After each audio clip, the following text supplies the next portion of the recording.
Okay, అవకాశం ఉంది, ఇంకా Correct. చూస్ చేసుకోవడం తన చేతుల్లోనే ఉంది. అది correct. ఏమనుకుంటున్నారు సార్ మీరు, తను ఓకే చేస్తుంది, అవకాశాన్ని సద్వినియోగం చేసుకుంటుంది అనుకుంటున్నారా? అనుకోవటానికి అంత ఇంట్రెస్ట్ లేదు. ఇప్పుడు ఎన్నోసార్లు చెప్తాను, మా ఆవిడ అప్పుడప్పుడు కంప్లైంట్ చేస్తే, అయితే నేను సోమాలియా వెళ్తున్నా ఈ వీకెండ్ వస్తావా అంటే, నేను సోమాలియా రాను అంట. పోనీ ఆఫ్ఘనిస్తాన్ వెళ్తాను వస్తావా, రాను. పాకిస్తాన్ వెళ్తాను వస్తావా, రాను. సో అంటారు అలా వెళ్తామని, నేను వచ్చేస్తానండి అంటది, రాదు. వాళ్ళు అడిగినప్పుడు మాత్రం ఎప్పుడు కాదనిలే. వాళ్ళు ఎప్పుడు వెకేషన్ కావాలన్నా, ఎక్కడికి కావాలన్నా నేనైతే నువ్వు చెప్పలేదు ప్రస్తుతానికి ఇప్పటి వరకు.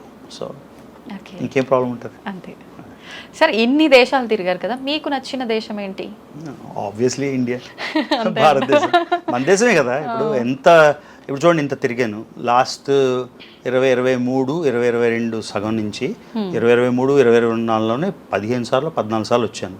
అంటే యావరేజ్న 2 నెలలకి నేను ఏదో కళ్ళద్దాలు రిపేర్ చేసుకోవడానికి వెళ్తే, సార్ నిజంగా మీరు అమెరికాలో వస్తున్నారా లేకపోతే అనకాపల్లి వస్తున్నారా అని అంటారు. ఎందుకంటే నెలకు ఒకసారి వచ్చేస్తుంటే. సో అది ఎలా అంటే దూరం అయిపోతుంది కొద్దీ ఇంకా దగ్గర. నాకైతే చాలా ఎక్కువ నచ్చేస్తుంది ఇండియా. అక్కడ 2 నెలలు 3 నెలలు ఉండేసరికి మళ్ళీ రావాలనిపిస్తుంది. ఇప్పుడు రావాలంటే ఏదో రేవంత్ రెడ్డి గారి ఫ్రీ బస్ మాకు అప్లై అవ్వదు కదా అక్కడి నుంచి, అమెరికా నుంచి రావడానికి. సో అలాగా ఎంత రావాలంటే ఎంత లేదన్నా 1 lakh 2 lakhs ఖర్చు పెట్టుకోవాలి. మేము ఏవి ప్రమోషన్లు చేయలేము, ఇప్పటిదాకా ఒక్కటి కూడా చేయలే. ఫేస్ వాష్ కూడా చేయలే, చాలా మంది అడిగారు చేయమని. ఒక్క ప్రమోషన్ చేయకుండా, ఒక్క యాప్ ఏది చేయకుండా, ఒక్కళ్ళ దగ్గర కూడా డబ్బులు తీసుకోకుండా, నేను ఎప్పుడు సోషల్ బెగ్గింగ్ కూడా చేయలే.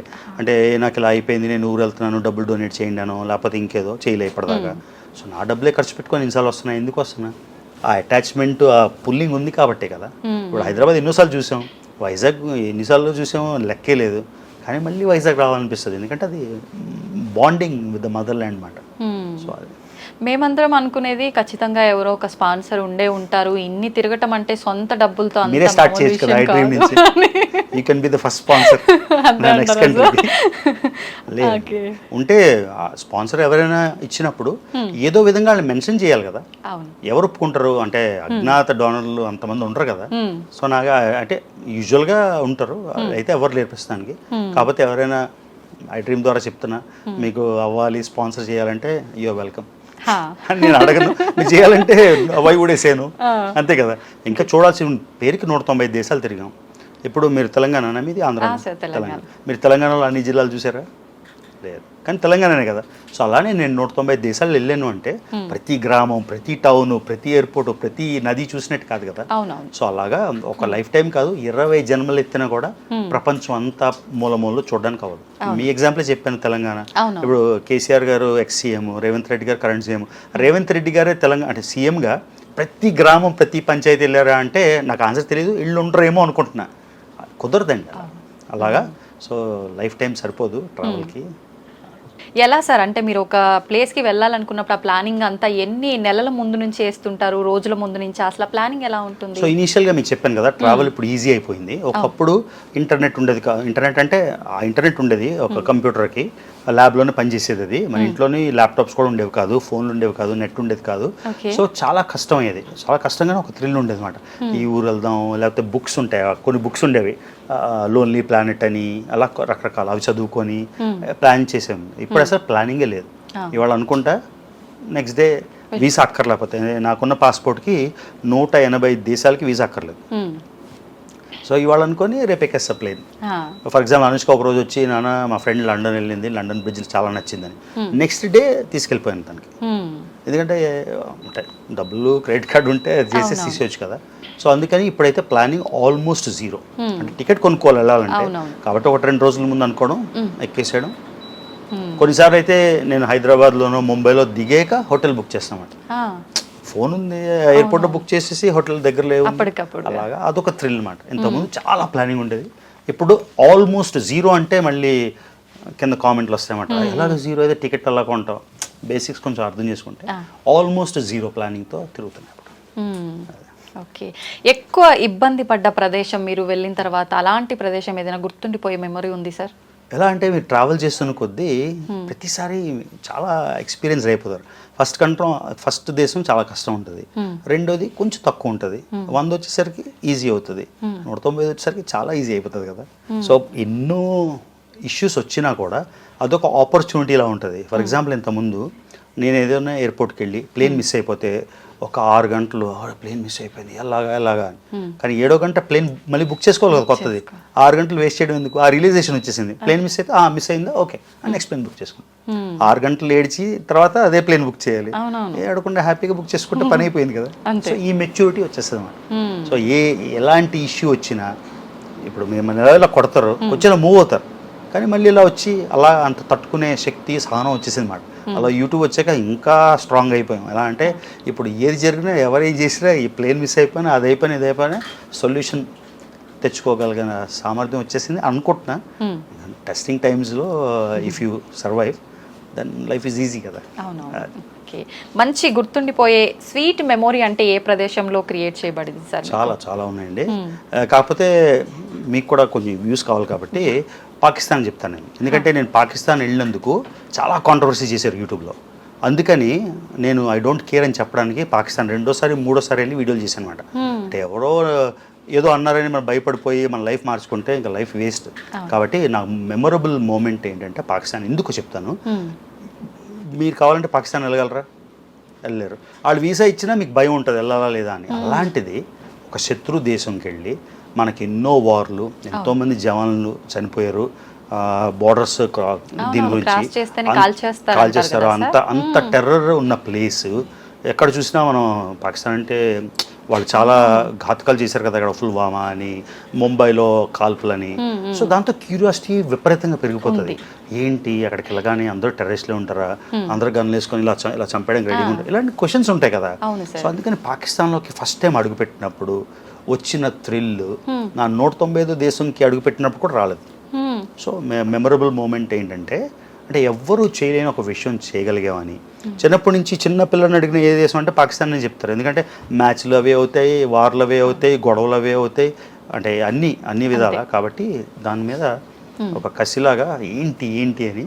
సో దట్ వాజ్ అడుగుపెట్టినప్పుడు నాకు 2 రోజులు నమ్మకం లేదు, నిజంగానే నిజంగా ఉన్నానా అని. I couldn't come out of the trance మాట. సో వెనిజులా అవన్నీ 194 అన్నీ special moments, but I should say that's a special moment. ఆ తర్వాత ఇంకోటి చెప్పాలంటే ఆబ్వియస్లీ 195 అంటే ఎవరు చేయలేనిది మళ్ళీ చేయగలిగాం కాబట్టి. మళ్ళీ చెప్తాను కదా, ప్రపంచం మొత్తంలో 280 మంది 850 కోట్లలో, ప్రపంచ దేశంలో 850 కోట్లలో 280 మంది. మీరే వేసుకోండి ఎంత percentage. So it's a big moment. So ఆబ్వియస్గా అక్కడ వెళ్ళినప్పుడు కూడా మోస్ట్ థ్రిల్లింగ్ మూమెంట్. మీ మూమెంట్ బాగుంది, ఆ ఎక్స్పీరియన్స్ బాగుంది పాకిస్తాన్ అనగానే. మా అందరికి మాత్రం శత్రు దేశం వినటానికి ఇప్పుడు మనం సినిమాల్లో చూపించినట్టు మాకు కూడా శత్రు దేశం. మీరు ఇప్పుడు ఎక్స్పీరియన్స్ బాగుంది కదా సార్, మీకు అలాంటి దేశంలో అడుగు పెట్టండి. ఎండ్ ఆఫ్ ద డే ఇప్పుడు ఫర్ ఎగ్జాంపుల్ ఇజ్రాయెల్ ఉంది, పాలస్తీనా ఉంది, ఇద్దరు అద్భుతమైన ప్రజలు. నేను ఇజ్రాయెల్ 6 సార్లు వెళ్ళాను, 6 సార్లు పాలస్తీనా వెళ్ళాను. పాలస్తీనాలోని ఒకవైపు వెస్ట్ బ్యాంక్ ఉంటుంది, ఒకవైపు గాజా ఉంటుంది. ఈ గాజాలోకి వెళ్ళలేదు, ఎప్పుడు ఛాన్స్ దొరకలేదు. కానీ వెస్ట్ బ్యాంక్ ప్రతిసారి ఇజ్రాయెల్ వెళ్ళినప్పుడు ప్రతిసారి వెస్ట్ బ్యాంక్ వెళ్ళాను. 6 సార్లు పాలస్తీనా వెళ్ళాను, 6 సార్లు ఇజ్రాయెల్ వెళ్ళాను. నాకు ఇజ్రాయెల్లోని ఒక్కసారి బ్యాడ్ ఎక్స్పీరియన్స్ లేదు, పాలస్తీన్లోని ఒక్కసారి బ్యాడ్ ఎక్స్పీరియన్స్ లేదు. వాళ్ళకి వీళ్ళ గురించి చెప్పినా వాళ్ళ గురించి చెప్పినా మంటలు వచ్చేస్తాయి. సో వాళ్ళు చెడ్డోళ్ళ మంచోళ్ళ మీరే చెప్పాలి. సో ఇద్దరు తగాదా, మీకు నాకు తగాదా ఉన్నప్పుడు మనం చాలా విధంగా కొట్టుకుంటాం. నన్ను అడిగితే విజిత అంత వర్స్ట్ ఎవరు ఉండరు నేనంట, మీరు రవి అంత వర్స్ట్ ఎవరు ఆవిడ అంటారు, అదేంటి విజిత అంత మంచి అమ్మాయి కదా. So it depends on the perception that you look at. So పాకిస్తాన్లో ట్రావెలర్స్గా వెళ్ళిన అమెరికన్స్ కానీ యూరోపియన్స్ కానీ వాళ్ళు అంటారు, పాకిస్తాన్లో వాళ్ళకి లభించిన ఆతిథ్యం, వాళ్ళకి లభించిన వెల్కమింగ్ నేచర్ ఎక్కడ దొరకలేదు. కానీ మనకి వేరే ఎక్స్పీరియన్స్ కదా. సో ఆ విధంగా depends on how you look at it. కాకపోతే శత్రుదేశం మీకు శత్రుదేశం, మాకు శత్రుదేశం. ఎందుకంటే టెరిటోరియల్ డిస్ప్యూట్ వచ్చినప్పుడు, ఇండియాకి పాకిస్తాన్కి వార్ అయినప్పుడు ఎవరికి సపోర్ట్ చేస్తాం అసలు? ఇలా కళ్ళు కూడా ఆర్పక్కలే కదా, ఇండియాకే సపోర్ట్ చేస్తాం మన దేశం కాబట్టి. సో ఆ విధంగా పాకిస్తాన్ శత్రువే. పాకిస్తాన్ శత్రువు కాబట్టి అందులో ఉండే ప్రజలందరూ కూడా కునికోర్లు అనుకోవడం కూడా తప్పే అంటారా? అంతే కదా. ఇప్పుడు పాకిస్తాన్ అనే దేశం ఉంది, లేకపోతే రష్యాకి యుక్రెయిన్కి యుద్ధం అవుతుంది, మీరు రష్యాకైనా సపోర్ట్ చేస్తారు, యుక్రెయిన్కైనా సపోర్ట్ చేస్తారు. అంటే రష్యాలో ఉన్న వాళ్ళందరూ టెర్రరిస్ట్లేనా, లేకపోతే యుక్రెయిన్లో ఉన్న వాళ్ళందరూ టెర్రరిస్ట్లేనా? కాదు కదా. So depends on the perspective. So government విధానాలని, మిలిటరీని, ఆర్మీని ఒకలా చూడాలి. కామన్ ప్రజలు అక్కడ పాకిస్తాన్లో రిక్షా తొక్కునేవాడు ఉంటాడు, ఆయనకి దీనికి ఏం సంబంధం ఉంటుంది? ఆ విధంగా. సో నేను తిరిగిన ట్రావెల్స్లో people from any country, every country, they're always nice, good, sweet, in general. ఎన్ని రోజులు ఉన్నారు సార్ మీరు అక్కడ? పాకిస్తాన్ నేను ఇప్పటికీ మొత్తం 3 సార్లు వెళ్ళాను. 3 కలిపి ఒక 30-35 రోజులు, 35 రోజులు వెళ్ళి ఉంటాం. దాదాపు ఒక నెల. yes. ఓకే. కానీ అన్ని స్టేట్స్ చూసేసాను, అన్ని ప్రావిన్సెస్ చూసేసాను పాకిస్తాన్. Okay okay. సో నాకు పాకిస్తాన్ లైవ్ టీవీ అంటే ఇప్పుడు మీరు చేస్తుంది ఇప్పుడు రికార్డ్ చేసి తర్వాత టెలికాస్ట్ చేస్తారు. లైవ్ టీవీ అన్ని మేజర్ నెట్వర్క్స్లో, హమ్ టీవీ, జియో టీవీ, ఇంకా డాన్ టీవీ అన్నిట్లో లైవ్ షోస్ చేసాం పాకిస్తాన్లో. సో వాళ్ళు ఇదే అడుగుతారు, వాళ్ళ క్వశ్చన్ కూడా అదే, మేము నిజంగా అంత భయం వేస్తున్నావా అంటే అందరికీ క్వశ్చన్ వస్తుంది కదా. సో చేశాను, లైవ్ చేశాను. సో వాళ్ళకి చెప్పాను అనమాట. వాళ్ళు ఏం చెప్పారంటే 98% పాకిస్తానీస్ కన్నా నేనే ఎక్కువ చూశానంట పాకిస్తాన్. అమేజింగ్ అనిపించింది. Super sir. సార్ ఎక్కువ మనం ట్రిప్స్ ప్లాన్ చేస్తున్నాం అనగానే ప్రతి ఒక్కరం కూడా 2 రోజులు వెళ్ళినా 3 రోజులు వెళ్ళినా ఫుడ్ అక్కడ వాటర్ సెట్ అవుతుందా కాదా, ఎటువంటి ఇష్యూస్ వస్తాయి? ఆబ్వియస్లీ ఇష్యూస్ వస్తాయి. మీకు అలా ఫుడ్ వల్ల వాటర్ వల్ల ఇబ్బంది పడ్డ సందర్భాలు ఏమైనా ఉన్నాయా సార్? వాటర్ వల్ల అంటే కొన్నిసార్లు వస్తుంది, కానీ ఇప్పుడు మన సీజన్ ట్రావెలర్ అయిపోయాం కదా. ఇప్పుడు ఏదైనా ఇమ్యూనిటీ అంటారు కదండి. ఫస్ట్ టైము అంటే చాలామంది అమెరికా వెళ్ళి 5 ఏళ్ళు 6 ఏళ్ళు ఉండి ఇక్కడ పెరిగి వచ్చి ఇక్కడ రాగానే చాలామంది సిక్ అవుతారు. చాలామంది, నేను కూడా ఫస్ట్లో 2 ఏళ్ళు వెళ్ళిపోయి స్టూడెంట్కి వచ్చి రాగానే ఏదో రోడ్ మీద తింటే సిక్ అయిపోయింది. అది ఇమ్యూనిటీ తగ్గిపోతుంది, ఎందుకంటే అమెరికా రిలేటివ్గా డస్ట్ ఎక్కువ ఉండదు, క్లీన్ కంట్రీ, శానిటేషన్ అంతా బాగుంటుంది. సో మన బాడీకి ఇమ్యూనిటీ తగ్గిపోతుంది. సో ఇండియాలో పెరిగినప్పుడు మన ఎక్కడికి వెళ్ళినా ఏం ప్రాబ్లం రాదు, ఎందుకంటే మన ఇక్కడ ఉన్న వాతావరణ పరిస్థితి అది. సో ఇమ్యూనిటీ ఇప్పుడు ఇంత ట్రావెల్ చేస్తాం కాబట్టి ఆటోమేటిక్గా ఇమ్యూనిటీ బిల్డ్ అయిపోతుంది. సో నాకైతే ఎప్పుడు ప్రాబ్లం రాలేదు, ఎక్కడికి వెళ్ళినా బాగానే. ఒక్కసారి కూడా సార్ అసలు ముందుగా మనం ఏదైనా ఒక పని చేయాలన్నా, ఏదైనా గోల్ పెట్టుకోవాలన్నా ఎవరినో ఒకరిని చూసి ఇన్స్పైర్ అవుతుంటారు జనరల్గా.